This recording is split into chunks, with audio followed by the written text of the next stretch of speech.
Hello students, welcome to study our channel. हम पढ़ रहे हैं क्लास 12 की ज्योग्राफी का चैप्टर नंबर 8 प्राइमरी ऑक्यूपेशन। ये ज्योग्राफी की 4th यूनिट का सेकंड चैप्टर है। इससे पहले हम 4th यूनिट का फर्स्ट चैप्टर 7 कंप्लीट कर चुके हैं, ठीक है, जिसमें कि हमने टाइप्स ऑफ ऑक्यूपेशन की बात की थी। तो सबसे पहला जो हमारा ऑक्यूपेशन था दैट इज़ प्राइमरी ऑक्यूपेशन। तो इस चैप्टर में हम प्राइमरी ऑक्यूपेशन के जो टाइप्स थे like hunting, gathering forest produce, agriculture, animal husbandry, fishing and mining, इन सबको डिटेल में डिस्कस करेंगे। क्लियर? तो जैसा कि हमने चैप्टर 7 में डिस्कस किया था कि ह्यूमन बीइंग है, उनकी इकोनॉमिक एक्टिविटीज़ को जो डिफरेंट 5 टाइप्स है उनमें कैटेगराइज किया गया है। और जैसे जैसे नेचुरल रिसोर्सेज पे उनकी जो डिपेंडेंसी है किसी भी इकोनॉमिक एक्टिविटीज़ की वो दूर होती जाती है, तो उस बिहाफ पे हमने 5 टाइप्स में कैटेगराइज किया था। प्राइमरी ऑक्यूपेशन, सेकेंडरी ऑक्यूपेशन, ठीक है, tertiary occupation, quaternary occupation and पेंटेनरी ऑक्यूपेशन। क्लियर? वीडियो के इस पार्ट में हम प्राइमरी ऑक्यूपेशन या इस चैप्टर में प्राइमरी ऑक्यूपेशन के जो डिफरेंट टाइप्स है कि कौन कौन सी इकोनॉमिक एक्टिविटीज़ हैं जो प्राइमरी ऑक्यूपेशन में इंक्लूड की गई थी उनको डिटेल में डिस्कस करेंगे। तो हम यहाँ पे बात करेंगे hunting and gathering forest produce की, ठीक है, और रेस्ट ऑफ द टॉपिक है वो हम वीडियो के नेक्स्ट पार्ट में डिस्कस करेंगे। क्लियर? तो सबसे पहले हमारा जो प्राइमरी ऑक्यूपेशन है दैट इज़ हंटिंग। हंटिंग का मतलब होता है शिकार, ठीक है। जैसे कि आप सभी जानते हैं कि जो भी वाइल्ड एनिमल्स होते हैं उनका क्या करना, शिकार करना हंटिंग कहलाता है। और ये सबसे पुरानी इकोनॉमिक एक्टिविटीज़ मानी जाती है, यानी hunting is the oldest economic activities of human being. और इसके थ्रू क्या किया जाता है कि लोएस्ट बेसिस पे लिविंग और लाइवलीहुड है वो पॉसिबल है। यानी हंटिंग शिकार करके सबसे कम जो ज़रूरत है कम से कम ज़रूरत में अपनी जो लिविंग और लाइवलीहुड है उसको किया जाता है, यानी जीवन यापन किया जाता है। शिकार करने के लिए जैसे कि पता है कि बहुत लेस नंबर ऑफ पर्सन, यानी ज़्यादा लोग नहीं चाहिए, कैपिटल बहुत कम चाहिए या नहीं चाहिए, ठीक है, और लो लेवल का क्या होना चाहिए, टेक्निकल नॉलेज होना चाहिए टू द पर्सन। इसके अलावा जब भी शिकार पे जाएंगे तो हमें कौन कौन से टूल्स यूज़ करेंगे, तो शार्प टूल्स होने चाहिए, ठीक है, पॉइजन, एरो, नूजेस मतलब होता है फंदा, मतलब जो एनिमल्स होता है कई बार उनको ट्रैप करने के लिए, फंसाने के लिए जो नेट वगैरह यूज़ करते हैं दैट इज़ नूजेस, ठीक है। इसके अलावा जब हम शिकार करते हैं या कोई भी ह्यूमन बीइंग जब इकोनॉमिक एक्टिविटीज़ में हंटिंग करता है तो उसके लिए एक लार्जर एरिया की क्या होती है, ज़रूरत होती है in comparison to any other economic activities. Clear? और इसके अलावा provide a minimum level of subsistence. जब शिकार करते हैं तो कम से कम जो ज़रूरत होती है उसमें लोग हैं वो अपनी लाइवलीहुड, अपने जो लिविंग है उसको क्या करते हैं, फुलफिल करते हैं। इसके अलावा हम जानते हैं कि जो हंटिंग है वो किसके लिए की जाती है, फूड के लिए की जाती है, ठीक है, या फिर क्लोथ्स हैं उनके लिए की जाती है कि जो भी एनिमल्स होती हैं उनकी जो खाल होती है उससे वो कपड़े बनाते हैं, या फिर रहने के लिए घर बनाने के लिए, ठीक है। तो ये जो 3 रिक्वायरमेंट है, फूड, क्लोथ्स एंड हाउसेस, ये 3 रिक्वायरमेंट को फुलफिल करने के लिए क्या किया जाता है, हंटिंग की जाती है by the human being. Clear? आज प्रेजेंट टाइम की बात करें तो हंटिंग है वो इंडिया में पूरी तरह से क्या है, बैन है। क्यों बैन है? क्योंकि हंटिंग के कारण बहुत सारे जो वाइल्ड एनिमल्स है या बर्ड्स है उनकी जो स्पीसीज़ है वो क्या हो चुकी है, वो एक्सटिंक्ट हो गई है, मतलब विलुप्त हो गई है या ख़त्म हो गई है या एंडेंजर, बहुत ही एक डेंजर लाइन पे है। इसलिए हंटिंग को पूरी तरह से इंडिया में क्या कर दिया गया है, बैन कर दिया गया है। क्लियर? अब हम डिस्कस करते हैं कि एट प्रेजेंट टाइम वर्ल्ड में कौन कौन से एरियाज़ है जहाँ पे आज भी हंटिंग है एज ऑक्यूपेशन किया जाता है बाय द ट्राइब्स, ठीक है। तो बहुत सारी जनजातियाँ हैं, बहुत सारी ट्राइब्स हैं जो आज भी हंटिंग को एज ए इकोनॉमिक एक्टिविटीज़ उन्होंने अडॉप्ट कर रखा है। तो हम बात करते हैं कि जो हंटिंग है, शिकार है, या तो वेरी हॉट रीजन में किया जाता है या फिर वेरी कोल्ड रीजन में, ठीक है। यानी हम समझ सकते हैं कि वहाँ की जो कंडीशन है वो कितनी ज़्यादा हार्श है, कितनी ज़्यादा डिफ़िकल्ट है, या तो वेरी हॉट रीजन है या वेरी कोल्ड रीजन है, ठीक है। तो अर्थ में हम 2 ही जगह हम देखते हैं, या तो पोलर या आर्कटिक सर्किल पे जो वेरी कोल्ड रीजन होता है, या फिर वेरी हॉट की बात करें तो किसके पास पाया जाता है, इक्वेटोरियल के आसपास। क्लियर? तो हम बात करते हैं कि कौन कौन से एरियाज़ हैं। तो सबसे पहले हम बात करेंगे tundra and taiga region of Canada, ठीक है। यानी कनाडा के जो टुंड्रा और टैंगा रीजन है कि जो कि बहुत ही ज़्यादा क्या होते हैं, कोल्ड एरियाज़ है। तो वहाँ पे जो एस्किमोस ट्राइब्स हैं वो आज भी हंटिंग को ऐसे इकोनॉमिक एक्टिविटीज़ हैं वो उन्होंने अभी भी फॉलो किया जाता है, ठीक है। तो ये हमें याद रखना है कि टुंड्रा एंड टैंगा रीजन में कौन सी ट्राइब्स रहती है, एस्किमो ट्राइब्स, जो कि हंटिंग करती है, शिकार करती है। इसके अलावा नॉर्थन साइबेरिया की बात करें, ठीक है, जो कि रशिया का ऊपर वाला पार्ट में आता है, तो वहाँ पे सैमोयड्स है, टुंग है, याकूत है, मायत है, चकाची एंड कोरियाक, ठीक है। दीज आर द ट्राइब्स जो कि हंटिंग आज भी यहाँ ये जो ट्राइब्स है आज भी हमें शिकार करते हुए मिल जाती है। कालाहारी डेजर्ट जो कि हमारा साउथ अफ्रीका कॉन्टिनेंट पड़ता है, तो यहाँ पे बुशमैन ट्राइब्स है, ठीक है। कॉन्गो बेसिन की बात करें जिसमें पिग्मी ट्राइब्स है, क्लियर। मलाया जो पेनिनसुला है उसकी बात करें तो यहाँ पे साम्यांग and Sakai tribes, clear. Borneo की बात करते हैं तो पुनान है, ठीक है।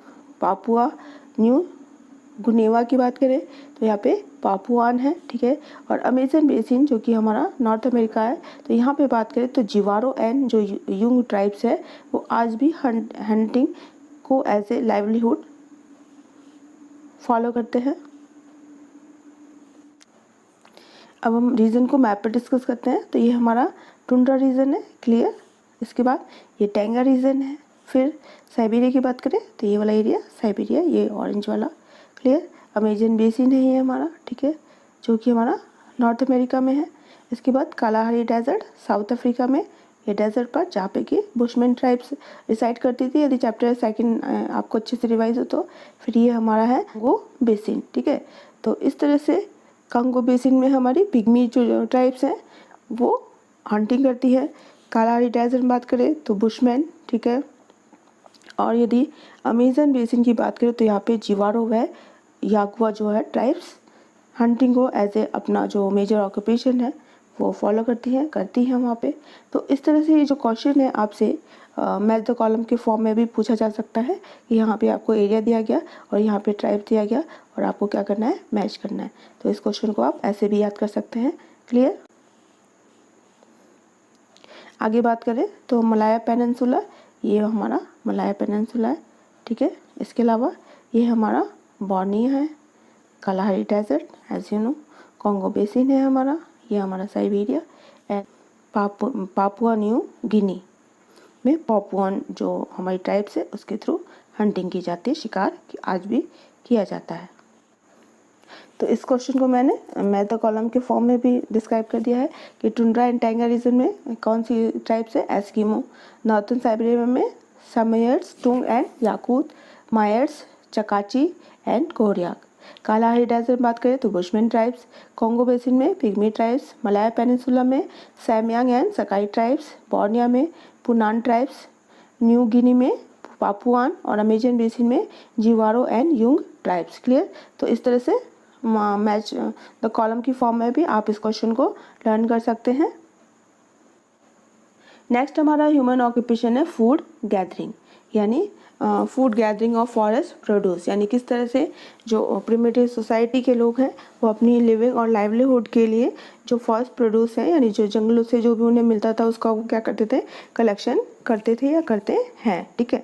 तो ये भी एक ह्यूमन एक्टिविटीज़ है जिसमें कि जो लोग हैं वो जो भी फॉरेस्ट से रूट्स मिलते हैं, रूट्स ट्यूबर यानी कंदमूल, जो भी फ्रूट्स मिलते हैं, नट्स या बेरीज मिलती हैं, लीव्स मिलते हैं, उन सबको क्या करते हैं, कलेक्ट करके अपनी लाइवलीहुड को अपनी लिविंग जो है उसको अर्निंग करते हैं, क्लियर।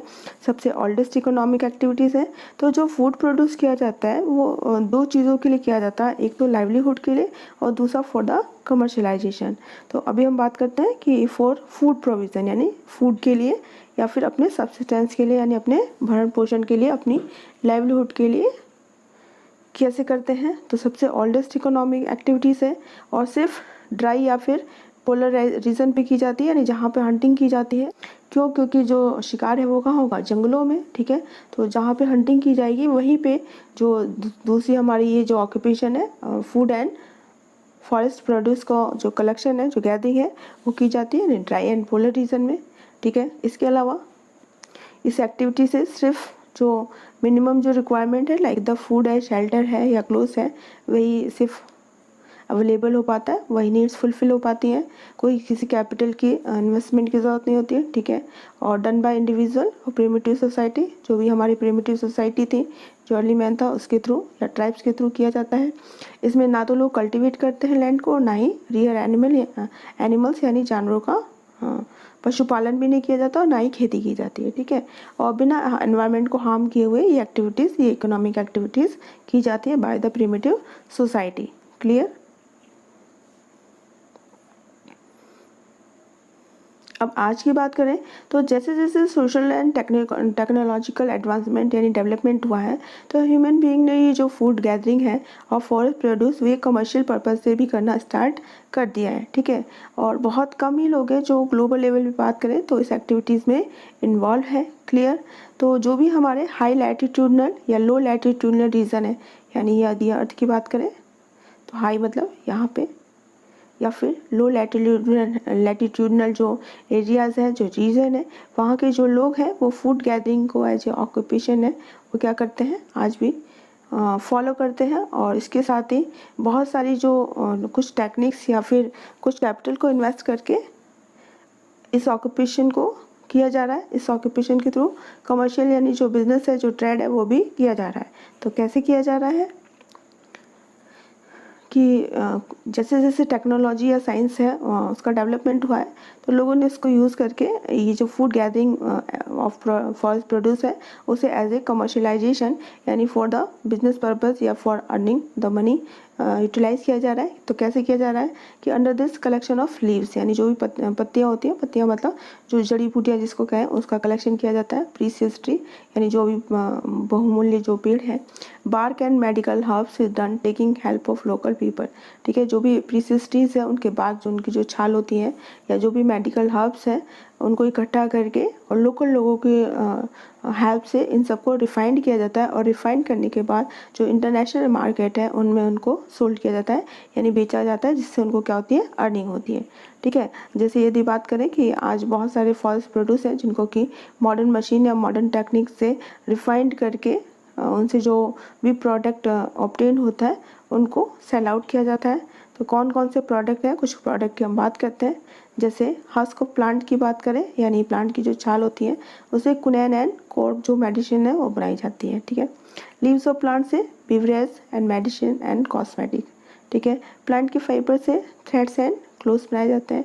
सीड्स ऑफ प्लांट से बात करें तो फूड एंड ऑयल में उसको रिफाइंड करके सेल आउट किया जाता है। ट्रंक्स ऑफ प्लांट्स की बात करें तो उससे रबड़ है, रेजिन है, गम है, बिटुमेन है एंड फर्नीचर है, ठीक है। तो इस तरह से जो भी फूड गैदरिंग है, जो भी फॉरेस्ट से जो गैदरिंग की जाती है उसको मॉडर्न टेक्निक्स और लोकल लोगों की हेल्प से उसको रिफाइंड करके इंटरनेशनल मार्केट में सोल्ड आउट करके जो फॉरेस्ट प्रोड्यूस है उसे एज ए कमर्शलाइजेशन यूज़ किया जा रहा है। तो इस तरह से हमने देखा कि जो हमारा फॉरेस्ट प्रोड्यूस है उसको 2 टाइप्स में यूटिलाइज किया जा रहा है। एक तो for the food purpose and for the commercial purpose, ठीक है। तो फूड पर्पस में food, clothes and shelter provide करता है, ठीक है। बिना किसी एनवायरनमेंट को हार्म किए हुए लोग जो होते हैं ना तो कल्टीवेट करते हैं, ना खेती करते हैं लैंड को, और ना ही रीलैंडिंग, ना ही पशु पालन करते हैं, ठीक है। बहुत कम कैपिटल की ज़रूरत होती है या फिर नहीं होती है, ठीक है।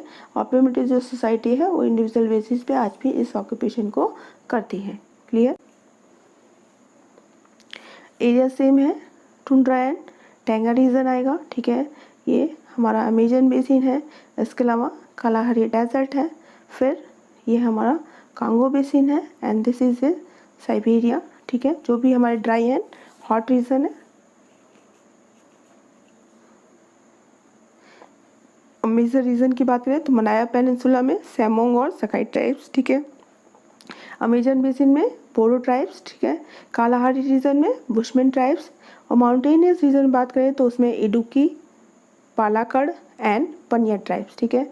Internal areas of south east Asia of है, ठीक है। इसमें जो एथनिक ग्रुप्स होता है यानी सोसाइटी का जो ग्रुप होता है वो क्या करता है, आज भी फॉरेस्ट प्रोड्यूस को कलेक्ट करता है। इस तरह से हमने देखा ये साइबेरिया रीजन, ये टैंगा रीजन, ठीक है, taiga and tundra region, then Kalahari region, then Amazon basin this one, and then Congo basin, and ये साउथ एशिया का ये हमारा Malaya and Borneo and Papua New Guinea. ये जो एरियाज़ हैं यहाँ पे आज भी बहुत सारी ट्राइब्स हैं वो क्या करती हैं, हंटिंग एंड फूड गैदरिंग। तो इस तरह से मैप में हम हमारे जो प्राइमरी ऑक्यूपेशन है फूड गैदरिंग और हंटिंग के रीजन्स को हम देख सकते हैं कि हमारा टैंगा एंड टुंड्रा रीजन है, साइबेरिया रीजन है, देन ये हमारा Malaya and Papua New Guinea region है, ठीक है, कालाहारी डेजर्ट है, and this is Congo basin, ठीक है। तो स्टूडेंट्स ये था आज का हमारा lecture regarding the primary occupation, जिसमें हमने हंटिंग एंड फूड गैदरिंग और फॉरेस्ट प्रोड्यूस की बात की, उनके एरियाज़ की बात की और रीजन्स की बात की। इन एरिया रीजन को आप भी गूगल जो मैप है उस पर सर्च करके अच्छे से देख सकते हैं और अपनी जो नोटबुक है उसमें अच्छे से मैप पे रिप्रेजेंट करके उसको अच्छे से पेस्ट कर लें, ताकि इन फ्यूचर जब भी एग्जामिनेशन हो तो आपको रिवाइज करने में ज़्यादा टाइम ना लगे, ठीक है। फिर भी यदि इस टॉपिक से रिगार्डिंग आपकी कोई प्रॉब्लम्स हो तो आप कमेंट बॉक्स में कमेंट करके मुझसे पूछ सकते हैं। And if you like the video please like share and subscribe. तो मिलते हैं हमारी नेक्स्ट ऑनलाइन क्लास में एक नए टॉपिक के साथ। Thank you very much.